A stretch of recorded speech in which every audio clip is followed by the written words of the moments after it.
లక్ష్మీదేవి ఆశీస్సులు పొందేందుకు పూర్ణిమ చాలా ముఖ్యమైన రోజు.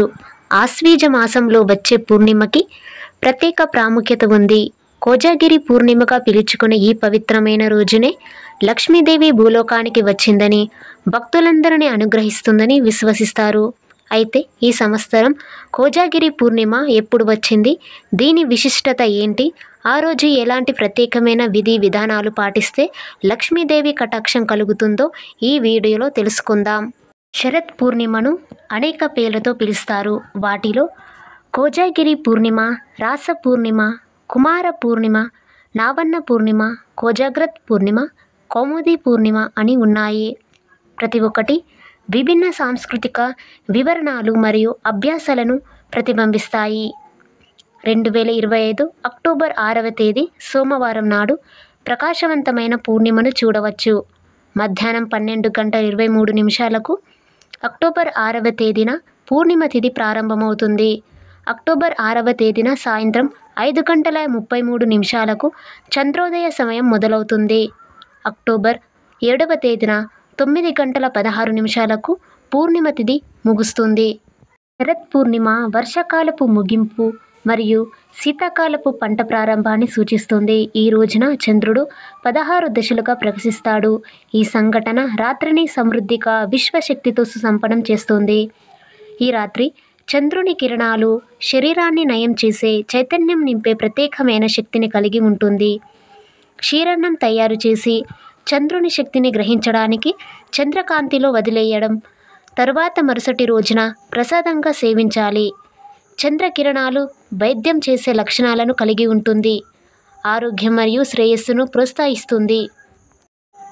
చంద్రుణ్ణి పూజించడం వల్ల ఆరోగ్యకరమైన జీవితం యొక్క ఆశీర్వాదాలు లభిస్తాయి. కోజాగిరి అనే పదం కోజాగర్తి అనే పదబంధం నుండి ఉద్భవించింది. దీని అర్థం ఎవరు మేల్కొని ఉన్నారు అని.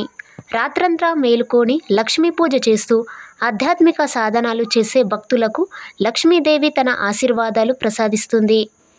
భక్తులు సంపద మరియు శ్రేయస్సు కోసం లక్ష్మీదేవి ఆశీస్సులను కోరుతూ క్షీరాన్నం, పువ్వులు మరియు పండ్లు సమర్పించి లక్ష్మీ పూజకు నిర్వహించాలి. లక్ష్మీదేవికి అంకితం చేసిన మంత్రాలు, స్తోత్రాలను జపించడం ఫలప్రదం. దేవత నుండి ఆశీస్సులను పొందడానికి శ్రీ సూక్తం పారాయణంతో లక్ష్మీ పూజను సరిగ్గా నిర్వహించాలి. శరత్ పూర్ణిమ నాడు జాగరణ చేస్తారు.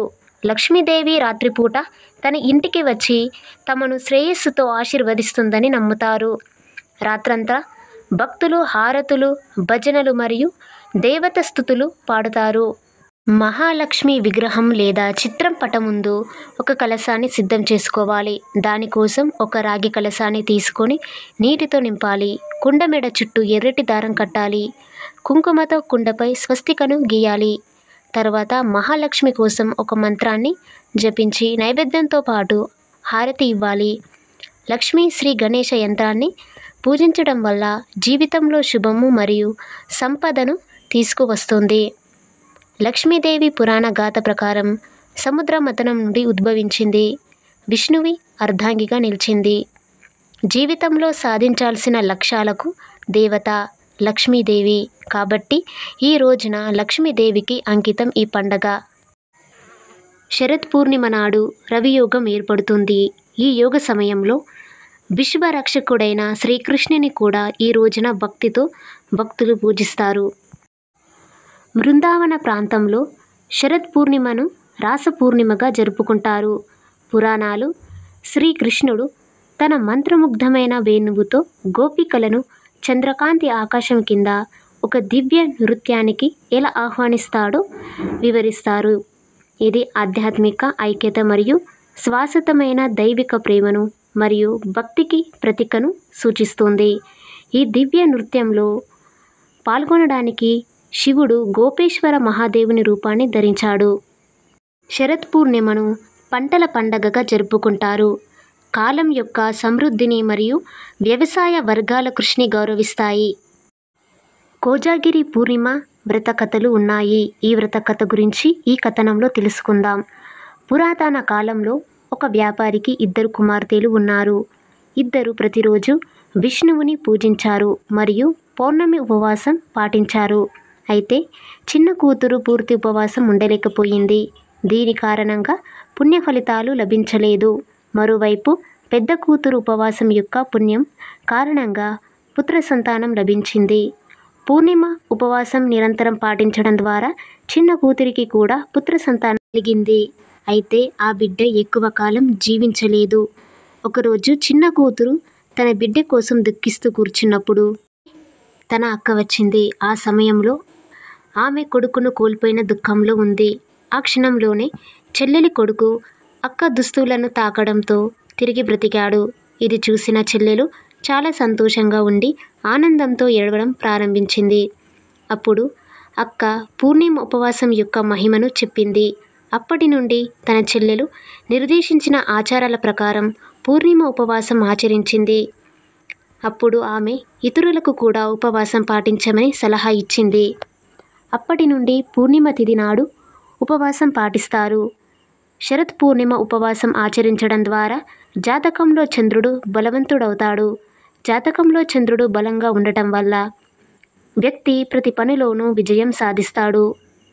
పూర్వం నైమిషారణ్యంలో వాలికిల్య మహర్షి ఆశ్రమంలో ఇతర మహర్షులు లోక కళ్యాణం కోసం దారిద్ర్యం తొలగిపోయి లక్ష్మీదేవి ప్రసన్నం లభించే వ్రతాన్ని వివరించమని వాలికిల్య మహర్షిని కోరగా మహర్షి ఇలా వివరించసాగాడు.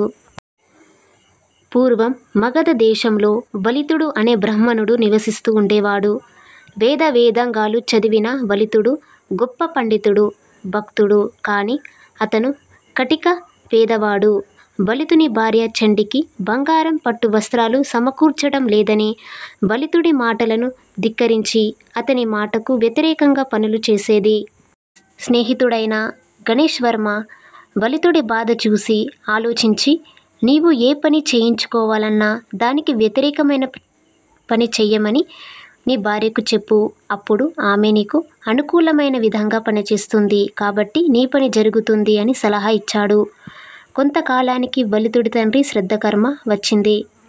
స్నేహితుడు చెప్పినట్టుగా వలితుడు రేపు మా తండ్రి గారి శ్రద్ధకర్మ, అయినా నేను ఆ శ్రద్ధకర్మను పెట్టదలుచుకోలేదు అని భార్య చండితో అన్నాడు. భర్త మాటలు విన్న చండి మామగారి ఆర్థికాన్ని వలితుడితో చేయించింది.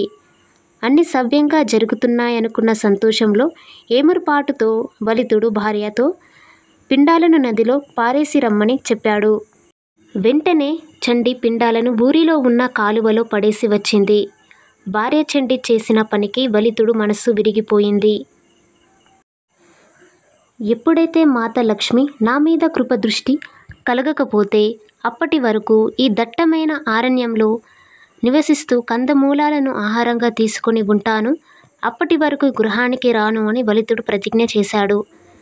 లక్ష్మీమాతను ప్రసన్నం చేసుకోవడానికి 30 రోజులు ధర్మానది ఒడ్డున కూర్చొని తపస్సు చేశాడు. ఈ సమయంలోనే ఆశ్వీజ పౌర్ణమి వచ్చింది. ఆ అరణ్యంలోనే అదే రోజు కాళయనాగు యొక్క వంశంలోని నాగకన్యలు లక్ష్మీదేవి యొక్క వ్రతాలు చేస్తున్నారు. నాగకన్యలు పంచామృతం, రత్నాలు మొదలైన ఆభరణాలతో సమర్పించి లక్ష్మీదేవి మాతకు శ్రద్ధపూర్వకంగా పూజలు చేశారు. పూజ సమయం అయిపోయాక ఆచికలు ఆడడానికి సిద్ధమయ్యి 4వ మనిషి లేకపోవడంతో ఎవరైనా ఉన్నారేమోనని చుట్టుపక్కల గాలించారు. వారికి వలితుడు కనిపించాడు. వలితుడిని పాచికలు ఆడడానికి రమ్మని కోరారు. జూదం కాబట్టి తాను ఆడడని వలితుడు నిరాకరించాడు. ఈరోజు పాచికలు ఆడడం నియమమని నాగకన్యలు వలితుడితో ఒప్పించి పాచికలు ఆడడానికి ఒప్పించారు. ఆట ఆరంభంలో నాగకన్యలు పందెంగా అమూల్యమైన రత్నాన్ని పెట్టారు. కానీ ఆ బ్రాహ్మణుని దగ్గర ఏమీ లేదు. ఈ కారణంగా మొదటిసారిగా అతని వస్త్రాన్ని పందెంలో పెట్టాడు. అప్పుడు ఓడిపోయాడు. తరువాత అతని దగ్గర ఉన్న జానేయు అనే దారాన్ని పందెంలో పెట్టాడు. అయినా కూడా ఓడిపోయాడు. ఇప్పుడు పందెంలో పెట్టడానికి ఏ వస్తువు లేదు. ఏ వస్తువు లేకపోవడంతో బ్రాహ్మణుడు అతని దేహాన్ని పందెంలో పెట్టాడు. ఇప్పుడు ఆ బ్రాహ్మణుని దగ్గర ఏమీ మిగలలేదు. ఈ సమయంలో అర్ధరాత్రి అయ్యింది. దేవి లక్ష్మి భగవాన్ శ్రీ విష్ణుతో విశ్వంలో భ్రమణం చేయడానికి అక్కడి నుంచి బయలుదేరాడు. భ్రమణం చేస్తూ చేస్తూ అక్కడున్న బ్రాహ్మణుడు అతని వస్త్రాన్ని జానేయును కోల్పోయి నిరాశతో చింతిస్తూ అక్కడ పడి కూర్చొని ఉండటం చూసి శ్రీహరి విష్ణు మాతా లక్ష్మితో అన్నాడు, తమరి వ్రతం చేసిన ఈ బ్రాహ్మణుడి ఇలాంటి దురదశ ఏంటి అని అన్నాడు. దయచేసి ఈ భక్తుడి కష్టాలను నివారించి కృప చూపించు అని అన్నాడు.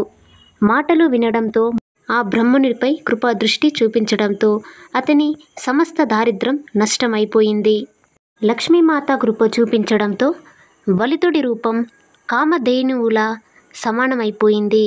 ఇలాంటి అతని రూపాన్ని చూసిన నాగకన్యలు అతనితో ఇలా అన్నారు, మేము నిన్ను గెలుచుకున్నాము. ఈ కారణంగా మీరు మా యొక్క పతిగా ఉండాలి అని అన్నారు. బ్రాహ్మణుడి ప్రస్తావన స్వీకరించాల్సి వచ్చింది. ఎందుకంటే అక్కడ అతని దేహాన్ని కూడా పందెంలో పెట్టి ఓడిపోయాడు. వలితుడు నాగకన్యలను గాంధర్వ వివాహం చేసుకున్నాడు. తరువాత వివిధ రత్నాలతో తిరిగి అతని గృహానికి బయలుదేరాడు. ఇదంతా అతని భార్య తన మాటలను తిరస్కరించడం వలన లక్ష్మి కటాక్షం వచ్చిందని అనుకున్నాడు. అందువలన వలితుడు అతని భార్యని గౌరవంగా మర్యాద చేశాడు. దీని వలన అక్కడ ఆధ్యాత్మిక ప్రసన్నమయ్యింది. అప్పటి నుంచి తన భర్త ఆజ్ఞను పాటిస్తూ వచ్చింది. ఈ వ్రతం ప్రభావం వలన వలితుడి యొక్క దశ మరియు దిశ మార్పు జరిగింది. అప్పటి నుంచి ఈ కోజాగిరి పూర్ణిమ వ్రతాన్ని జరుపుకుంటున్నారు.